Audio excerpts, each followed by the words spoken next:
Бөлшектегі қош келдің. Бөлшектермен бірге балық салуды үйренейік. Ол үшін ең алдымен жоғарғы жаққа осылай ирек сызық сызамыз. Одан соң осылай ирек етіп төменге сызық сызамыз. Одан соң балықтың астыңғы бөлігін дәл осылай ирек етіп сызып шығамыз. Содан соң шеңбер етіп көзін сызып шығамыз. Одан соң осылай ирек сызықпенен аузын саламыз.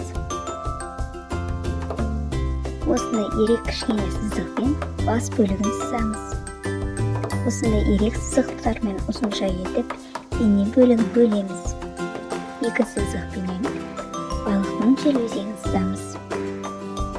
Ирек сызықпен екі сызықты қосып шығамыз. Одан соң бөліктерге бөліп шығамыз. Балықтың денесіндегі сызықты сызамыз. Жоғарғы және астыңғы бөлікке екі ойық сызамыз. Одан соң оларды қосамыз. Бұл балықтың жоғарғы астыңғы қанаттары.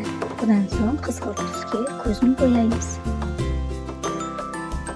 Қанық көк түске астыңғы бөлігін бояймыз. Қанатында көк түске бояймыз.